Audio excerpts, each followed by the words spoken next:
In 1996, I had done an interview with Paul McCartney for the New York Times Magazine. And in the course of the interview, we talked about Anthology, which was just being put together. And Paul mentioned to me that it might as well be called Mythology, and was a little disheartened at the fact that the Beatles' story was only about 40 or 50% true. They made a pact in 1967 when Hunter Davies' book came out that they would tell a story and they would adhere to that story. They made up a lot of it, and only that percentage was true. And over the years, they had told the story so often that they didn't know what was true and what wasn't anymore. It all became part of their myth. And so I said to Paul at that point, you know, you're the holder of a public trust. Do you want to leave your legacy to hacks and hagiographers? And he wasn't really interested in a biography, but I just decided that was it. When I heard that only that percentage of it was true, I felt that I had to write the whole story, and I was going to devote myself to it no matter what.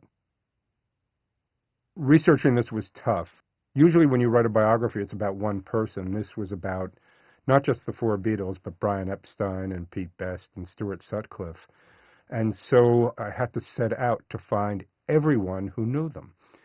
I thought it was going to be easy. 1 year to research, 1 year to write. That was the plan. And of course, it took nearly 8 years to pull the whole thing off.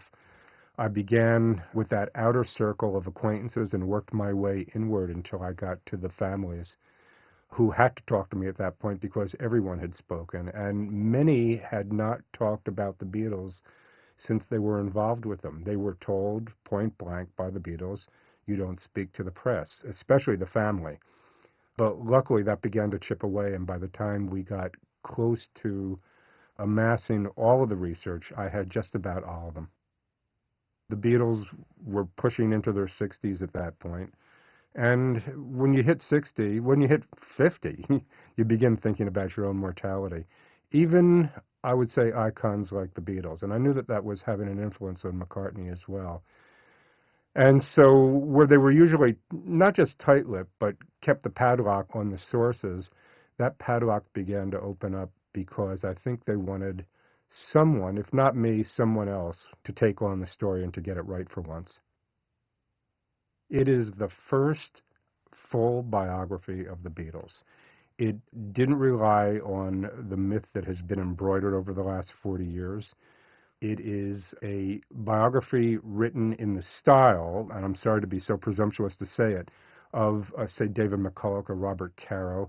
Not a pop biography, but a biography that collected all the sources and recreated the drama of the Beatles as it happened using very reliable sources. And in fact, this is the first book with hundreds of books on the Beatles that was actually sourced almost line by line in the back of the book. So I think that I might have the audacity to say this is the first full-scale biography the Beatles ever written.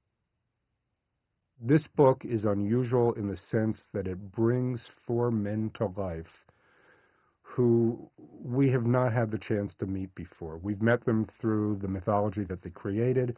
We met them through the iconography that's been set up around them, the musical cocoon that they've lived in.